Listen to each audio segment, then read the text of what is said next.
As the 2015 general elections draws closer, different groups, societies and individuals alike are leaving nothing to chance in ensuring the success of the whole process. In Lagos, Nigeria, one of such groups is the State Accountability and Voice Initiative, SAVI. The group, in collaboration with the Lagos State Civil Society Partnership, organized this event, a media launch, of a civic campaign for all-inclusive voter registration to enlighten and educate eligible citizens prior to the elections.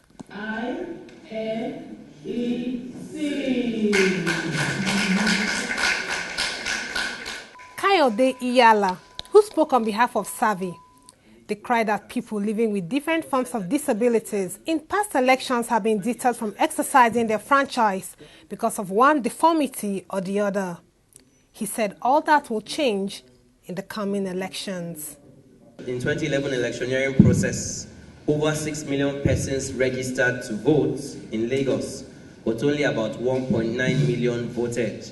This is now up to 50%.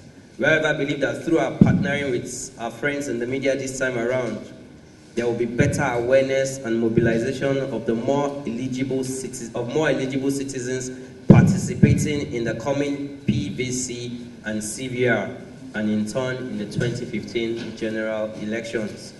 The distribution of the permanent voters' card has been fixed for the 7th to the 9th of November, and the continuous voter registration process holding from the 12th to the 17th of November. INEC has urged members of the public to avail themselves of this opportunity in order to cast their votes in 2015. Civil education is the priority list, is in the priority list of the Commission, as that is the only way we can impact knowledge of sound democratic norms and values in Nigeria, as well as achieve massive and inclusive participation in the electoral process. The Commission, as part of the restructuring program, carved out a whole division of voter education and another for civil society organizations, with special attention to the marginalized groups, namely the women, the youth, and persons with disabilities. The Commission has equally trained the desk officers of the Division of Civil Society Organization in all the states of the Federation on access for persons with disabilities. I would like to emphasise the importance that the UK places on the elections taking place in next February being credible and peaceful, both at the national level and at the state level. This requires two things in particular. Firstly, it requires INEC to take a key role in leadership for INEC to be strong and independent. I would recognise today that INEC is in a better position to manage elections than at any time in the past, with increasing capacity and a better planning system than in 2011. And we look forward to supporting that and that being maintained through the elections in February. Some of the disabled persons present at the event shared their views about the initiative. My experience at the last election was not palatable because my deafness is hidden. So all of us that are deaf, our disability is hidden. It is not what they can see. And if we are there without interpreter with us, communication barrier, disability is not the problem.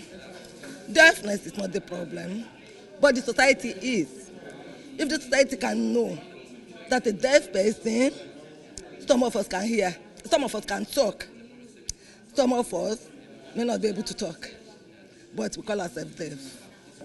During the election, communication must take place, and the deaf person needs to hear what is being said there, what they are doing, and they need to ask, where do I go? What is this? What is that? Even with the registration coming up now, we need to communicate with the registration officer to know what to do and what not to do. That is why I said we need interpreter everywhere. Adedoyin is eager to fully participate in the electioneering process, calling on INEC to provide interpreters for the disabled to ease the whole process. What is not certain, though, is whether or not the INEC has enough logistics to provide interpreters for the elections.